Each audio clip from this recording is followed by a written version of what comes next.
आप सभी वैष्णव जन को श्री हरिवंश जी, श्री सद्गुरुदेव भगवान की जय हो। श्री राधा वल्लभ सरकार की जय हो। श्री प्रिया प्रीतम की जय हो। श्री वृंदावन धाम की जय हो। आप सभी रसिकों, प्रेमियों, संतों की जय हो। आप सभी के हृदय में विराजमान राधा वल्लभ सरकार के श्री चरणों में बारंबार दंडवत प्रणाम। आज हम गुरु कृपा से, महाराज की कृपा से सत्संग को आगे बढ़ाने का प्रयास करते हैं। महाराज हमें बहुत अच्छे से समझाते हैं कि भगवान ही एकमात्र प्राप्त करने योग्य वस्तु है। मान बढ़ाई का मोह हमें बार बार मृत्यु के मुख में ले जाने वाला है और अश्रद्धा सारे परमार्थ विचारों का नाश करने वाली है। हमें महाराज के वचनों को बहुत ध्यान से श्रवण करना चाहिए, मनन चिंतन करना चाहिए, बार बार नाम का रटन करते हुए, नाम का मनन चिंतन करते हुए अपने हृदय में महाराज के श्री वचनों को, जो अमृत वही वचन है, उनको हमें अपने हृदय में उतारना का पूरा पूरा प्रयास करना चाहिए।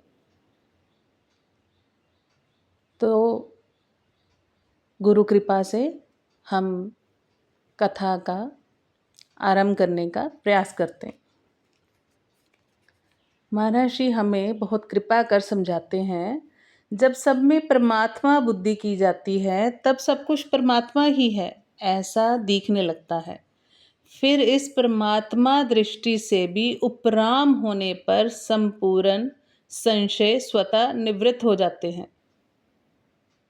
ऊपर मेत पद का तात्पर्य है कि साधक सब कुछ भगवान ही है, इस वृत्ति से भी उपराम हो जाता है, इस वृत्ति को भी छोड़ देता है, क्योंकि उसकी दृष्टि में सब कुछ रहता ही नहीं। इसलिए वृत्ति छूटने पर एक भगवान ही रह जाते हैं। तात्पर्य है कि भक्त सर्वत्र परिपूर्ण भगवान के शरणागत होकर अपने आप को भी भगवान में ही लीन कर देता है। फिर शरणागत रहता ही नहीं, केवल शरण्य ही रह जाता है। मैं नहीं रहता, केवल भगवान रह जाते हैं। यही असली शरणागति है। फिर से श्रवण करें। मैं नहीं रहता, केवल भगवान ही रह जाते हैं। यही असली शरणागति है। ऐसी शरणागति के बाद फिर परम प्रेम की प्राप्ति होती है। भगवान अपनी इच्छा से प्रेम लीला के लिए एक से दो हो जाते हैं। तत्व बोध से पहले का द्वैत तो मोह में डालता है, पर बोध हो जाने पर भक्ति के लिए स्वीकृत द्वैत अद्वैत से भी अधिक सुंदर होता है। फिर से समझने का प्रयास करते हैं। तत्व बोध से पहले का द्वैत तो मोह में डालता है, पर बोध हो जाने पर भक्ति के लिए स्वीकृत द्वैत अद्वैत से भी अधिक सुंदर होता है। भगवान की इच्छा से होने वाला ये प्रेम प्रति क्षण वर्धमान होता है। इसलिए कभी भक्त और भगवान एक हो जाते हैं और कभी दो हो जाते हैं। प्रेम में ये मिलना और अलग होना, अर्थात मिलन और विरह, भगवान की इच्छा से ही होता है। भक्त की इच्छा से नहीं, भगवान की इच्छा से होता है। इस प्रेम की मांग मुक्त महापुरुषों में भी देखी जाती है। कारण कि योग और बोध की प्राप्ति होने पर सूक्ष्म अहम रहता है, पर प्रेम की प्राप्ति होने पर इस सूक्ष्म अहम का भी सर्वथा अभाव हो जाता है। तभी कहा है, प्रेम भगति जल बिनु रघुराई, अभी अंतर मल कबहू न जाई। ये जगत भगवान का ही आदि अवतार है। एक परमात्मा ही अनेक रूप बन जाते हैं और फिर अनेक रूप का त्याग करके एक रूप हो जाते हैं। अनेक रूप से होने पर भी वे एक ही रहते हैं। वे एक रहें या अनेक हो जाएं, ये उनकी मर्जी है, उनकी लीला है। एक सोने के सैकड़ों गहने बन जाएं और फिर गहने पुनः सोना हो जाएं, अथवा एक खांड के सैकड़ों खिलौने बन जाएं, फिर खिलौने पुनः खांड हो जाएं, तो फर्क क्या पड़ा? ऐसे ही भगवान कुछ भी बन जाएं, फर्क क्या पड़ा? तत्व तो एक ही है ना, एक ही रहेगा। उस एक तत्व के सिवाय कभी कुछ हुआ ही नहीं, है ही नहीं, होगा ही नहीं, हो सकता ही नहीं। एकमात्र भगवान ही थे, भगवान ही हैं और भगवान ही रहेंगे। वे एक ही भगवान प्रेमी और प्रेमास्पद का रूप धारण करके प्रेम की लीला करते हैं। उस प्रतिक्षण वर्तमान परम प्रेम की प्राप्ति में ही मानव जीवन की पूर्णता है। महाराज जी फिर हमें समझाते हैं, बहुत कृपामयी सरकार है, वो हमें बहुत कृपा से समझाते हैं कि भगवान आज ही मिल सकते हैं। परमात्मा प्राप्ति बहुत सुगम है, इतना सुगम दूसरा कोई काम है ही नहीं, परंतु केवल परमात्मा की ही चाह ना रहे, साथ में दूसरी कोई भी चाहना ना रहे। फिर से हम श्रवण करने का प्रयास करते हैं कि परमात्मा प्राप्ति बहुत ही सुगम है, इतना सुगम दूसरा कोई काम नहीं है, परंतु केवल परमात्मा की ही चाहना रहे, साथ में दूसरी कोई चाहना ना रहे। कारण कि परमात्मा के समान दूसरा कोई है ही नहीं। जैसे परमात्मा अनन्य है, ऐसे ही उनकी चाहना भी अनन्य होनी चाहिए।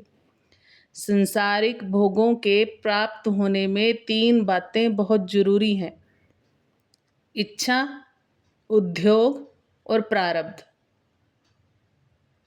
संसारिक भोगों के प्राप्त होने में 3 बातें होना जरूरी है: इच्छा, उद्योग और प्रारब्ध। पहले तो संसारिक वस्तु को प्राप्त करने की इच्छा होनी चाहिए, फिर उसकी प्राप्ति के लिए कर्म करना चाहिए। कर्म करने पर भी उसकी प्राप्ति तब होगी जब उसके मिलने का प्रारब्ध होगा। अगर प्रारब्ध नहीं होगा तो इच्छा रखते हुए और उद्योग करते हुए भी वस्तु नहीं मिलेगी। इसलिए उद्योग तो करते हैं नफे के लिए, पर लग जाता है घाटा। परंतु परमात्मा की प्राप्ति इच्छा मात्र से हो जाती है। परंतु परमात्मा की प्राप्ति इच्छा मात्र से होती है, उसमें उद्योग और प्रारब्ध की जरूरत नहीं है। परमात्मा के मार्ग में घाटा कभी होता ही नहीं, नफा ही नफा होता है। एक परमात्मा के सिवाय कोई भी चीज इच्छा मात्र से नहीं मिलती।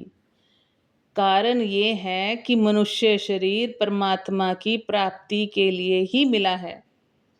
अपनी प्राप्ति का उद्देश्य रखकर ही भगवान से हमारे को मनुष्य शरीर दिया है। दूसरी बात, परमात्मा सब जगह है। सुई की तीखी नोक टिक जाए, इतनी जगह भी भगवान से खाली नहीं है। बहुत ही सुंदर बात महाराज समझा रहे हैं कि सुई की तीखी नोक टिक जाए, इतनी जगह भी भगवान से खाली नहीं है। अतः उनकी प्राप्ति में उद्योग और प्रारब्ध का काम ही नहीं है। कर्मों से वह चीज मिलती है जो नाशवान होती है। अविनाशी परमात्मा कर्मों से नहीं मिलते। उनकी प्राप्ति उत्कट इच्छा मात्र से होती है। पुरुष हो या स्त्री हो, साधु हो या गृहस्थ हो, पढ़ा लिखा हो या अनपढ़ हो, बालक हो या जवान हो, कैसा ही क्यों ना हो, वो इच्छा मात्र से परमात्मा को प्राप्त कर सकता है। परमात्मा के सिवाय ना जीने की चाहना हो, ना मरने की चाहना हो, ना भोगों की चाहना हो, ना संग्रह की चाहना हो, ना ही वस्तुओं की चाहना हो। ना होने से वस्तुओं का अभाव नहीं हो जाएगा। जो हमारे प्रारब्ध में लिखा है वह हमारे को मिलेगा ही। जो चीज हमारे भाग्य में लिखी है उसको दूसरा नहीं ले जा सकता। हमारे को आने वाला बुखार दूसरे को कैसा आएगा? हमारे को आने वाला बुखार दूसरे को कैसे आएगा? ऐसे ही हमारे प्रारब्ध में जो धन लिखा है वो तो जरूर आएगा ही आएगा, परंतु परमात्मा की प्राप्ति में प्रारब्ध नहीं है। परमात्मा किसी मूल्य के बदले नहीं मिलते। मूल्य से वही वस्तु मिलती है जो मूल्य से छोटी होती है। बाजार में किसी वस्तु के जितने रुपए लगते हैं वह वस्तु उतने रुपयों की नहीं होती। हमारे पास ऐसी कोई वस्तु, क्रिया और पदार्थ है ही नहीं जिसमें परमात्मा को प्राप्त किया जा सके। वह परमात्मा अद्वितीय है, सदैव है। वह परमात्मा अद्वितीय है, सदैव है, समर्थ है, सब समय में है, सब जगह है। वह हमारा है, हमारे में है। वह हमारा है और हमारे में है। वह हमारे से दूर है ही नहीं। हम 84 लाख योनियों में चले जाएं तो भी भगवान हमारे हृदय में ही रहेंगे। स्वर्ग या नरक में चले जाएं तो भी वे हमारे हृदय में ही रहेंगे। पशु पक्षी या वृक्ष आदि बन जाएं तो भी वे हमारे हृदय में ही रहेंगे। देवता बन जाएं तो भी वे हमारे हृदय में ही रहेंगे। तत्वज्ञ जीवन मुक्त बन जाएं तो भी वे हमारे हृदय में ही रहेंगे। दुष्ट से दुष्ट, पापी से पापी, अन्यायी से अन्यायी बन जाएं तो भी वे भगवान हमारे ही हृदय में रहेंगे। ऐसे सबके हृदय में रहने वाले भगवान की प्राप्ति क्या कठिन होगी? पर जीने की इच्छा, मान की इच्छा, बड़ाई की इच्छा, सुख की इच्छा, भोगों की इच्छा आदि दूसरी इच्छाएं साथ में रहते हुए भगवान नहीं मिलते। कारण कि भगवान के समान तो भगवान ही है। उनके समान दूसरा कोई था ही नहीं, है ही नहीं, होगा ही नहीं, हो सकता ही नहीं। फिर वे कैसे मिलेंगे? केवल भगवान की चाहना होने से ही वे भगवान मिलेंगे। अविनाशी भगवान के सामने नाशवान की क्या कीमत है? क्या नाशवान क्रिया और पदार्थ के द्वारा वे मिल सकते हैं? नहीं मिल सकते। जब साधक भगवान से मिले बिना नहीं रह सकते, तब भगवान भी उससे मिले बिना नहीं रह सकते, क्योंकि भगवान का ये स्वभाव है। कितनी प्यारी बात है, कितनी मीठी बात है कि जब साधक भगवान से मिले बिना नहीं रह सकते, तब भगवान भी उनसे मिले बिना नहीं रहते, क्योंकि ये भगवान का स्वभाव है। जो भक्त जिस प्रकार मेरी शरण लेते हैं, मैं उन्हें उसी प्रकार आश्रय देता हूँ। मान ले कोई मच्छर गरुड़ जी से मिलना चाहे और गरुड़ जी भी उससे मिलना चाहे, तो पहले मच्छर गरुड़ जी के पास पहुंचेगा या गरुड़ जी मच्छर के पास पहुंच जाएंगे? गरुड़ जी से मिलने में मच्छर की ताकत काम नहीं करेगी, इसमें तो गरुड़ जी की ही ताकत काम करेगी। इसी प्रकार परमात्मा प्राप्ति की इच्छा हो तो परमात्मा की ताकत ही काम करेगी। हमारी ताकत, हमारे कर्म, हमारा प्रारब्ध, हमारी ताकत, हमारे कर्म, हमारा प्रारब्ध इसमें काम नहीं करेगा। प्रत्युत हमारी चाहना ही काम करेगी। हमारी चाहना के बिना और किसी चीज की आवश्यकता नहीं है। हम तो भगवान के पास नहीं पहुंच सकते। हम तो भगवान के पास नहीं पहुंच सकते, तो क्या भगवान भी हमारे पास नहीं पहुंच सकते? हम कितना ही जोर लगवाएं, हम कितना ही जोर लगाएं, पर भगवान के पास नहीं पहुंच सकते। पर भगवान तो हमारे हृदय में ही विराजमान है ना। हम भगवान को दूर मानते हैं, इसीलिए भगवान हमसे दूर होते हैं। द्रौपदी जी ने भगवान को गोविंद द्वारकावासिन कहकर पुकारा, तो भगवान को द्वारका जाकर आना पड़ा। बहुत ही सुंदर बात, बहुत ही ज़्यादा सुंदर बात कि द्रौपदी जी ने भगवान को गोविंद द्वारकावासिन कहकर पुकारा, तो भगवान को द्वारका जाकर आना पड़ा। वह यहाँ कहती तो वे उसी समय, उसी क्षण झट से प्रकट हो जाते। अगर हम ऐसा मानते हैं कि भगवान अभी नहीं मिलेंगे, तो वे नहीं मिलेंगे, क्योंकि हमने ये धारणा अपने हृदय में बिठा ली, क्योंकि हमने आड़ लगा दी। बहुत ही सुंदर महाराज की कृपा से हम उनकी वाणी जो हमने पहले भी श्रवण की है, उसी को फिर से मनन चिंतन करने का गुरु कृपा से प्रयास कर रहे हैं, ताकि हम भगवत प्राप्ति की ओर अग्रसर हो पाएँ, बढ़ पाएँ। इसी के कारण इनके इतने पास होकर भी, इतने नज़दीक होकर भी जो हमारे हृदय में ही विराजमान प्रभु है, हम उनको अपनी अज्ञानता के कारण उनको अपने से दूर मान रहे हैं। तो महाराज श्री की कृपा से हम उनके वचनों को धारण करने का प्रयास करते हैं, ताकि हम इस मार्ग पर उनका अनुसरण करते हुए आगे बढ़ पाएं। महाराज श्री हमें कहते हैं कि भगवान के स्मरण, चिंतन और उनके गुणगान में ही समय बिताना ही समय का सदुपयोग है।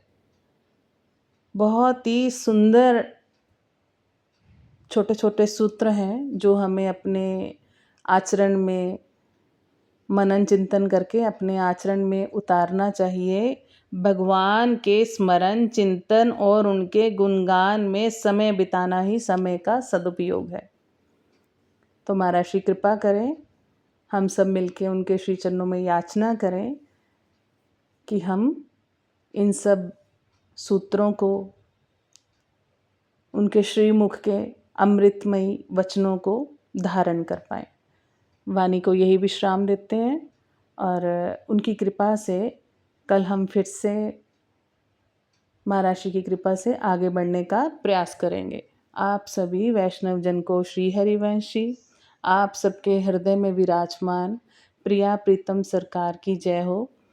आप सबके हृदय में विराजमान श्री सद्गुरुदेव भगवान को बारंबार दंडवत प्रणाम।